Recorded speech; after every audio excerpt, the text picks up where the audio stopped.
জয় জগন্নাথের রথযাত্রা উপলক্ষে আজ পাঁপড়ের একটা রেসিপি করে দেখাবো। চলো কিভাবে রেসিপিটা করব দেখাচ্ছি। প্রথমে আমি পাঁপড় নিয়ে নিচ্ছি, এক বাটি বেসন নিয়ে নিলাম, চামচ জাগরি পাউডার, 1 চামচ চিনি পাউডার, স্বাদ মতো লবণ দিয়ে দিচ্ছি, 1 চামচ ঘি দিয়ে দিচ্ছি, কিছুটা নারিকেল কুড়ো।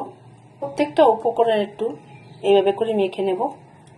অল্প জল দিয়ে দেবো, একটু শুকনো লঙ্কা এবার দিয়ে দেবো। এইভাবে করে মিশ্রণটা তৈরি করে নিচ্ছি একটু মাখা মাখা করে। এবার একটা পাঁপড় নিয়ে নিলাম, এই মিশ্রণটা পাঁপড়ের মধ্যে এইভাবে করে দিয়ে দেবো। এভাবে করে চতুর্দিকে লাগিয়ে নিলাম। ফ্রাই প্যান বসিয়ে কিছুটা সাদা তেল দিয়ে দিয়েছিলাম, গরম হয়ে গেছে। এবার পাঁপড়ের মধ্যে লাগিয়ে রেখেছিলাম এইটা এবার এই পাশ করে দিয়ে দিচ্ছি। মুচমুচা করে ভাজা হয়ে গেছে, আর তুলে নিচ্ছি। প্রত্যেকটা পাঁপড় এইভাবে করে ভেজে নিয়েছি। ডুমা ডুমা করে একটা আলু কেটে রেখেছিলাম, এটাকে ভেজে নেব। অল্প একটু লবণ দিয়ে লাল লাল করে ভেজে নিয়েছি। দিয়ে দেব কিছুটা ফোড়ন,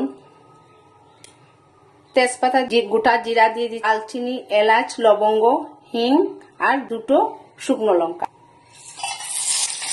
আদা বাটা, একটা টমেটো বেটে রেখেছিলাম এইটা দিয়ে দিচ্ছি, কাশ্মীরি লঙ্কা পাউডার,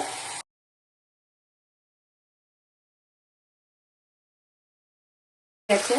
এবার দিয়ে দিচ্ছি ভেজে রাখা আলু, কাজু বাদাম বাটা,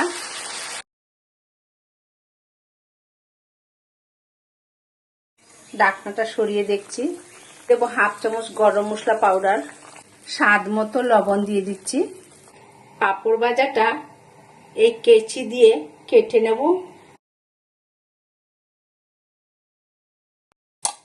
এইভাবে করে কেটে নিলাম।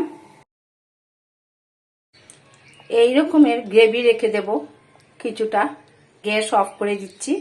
ভেজে রাখা পাঁপড় দিয়ে দিচ্ছি, 1 চামচ ঘি দিয়ে দিচ্ছি। গ্রেভির সঙ্গে মিশে গেছে পাঁপড়, এইভাবে করে রেখে দিচ্ছি। এবার দিয়ে দেব ভিজিয়ে রাখা কিশমিশ, স্বাদ বাড়ানোর জন্য একটু কিশমিশ দিয়ে দিলাম।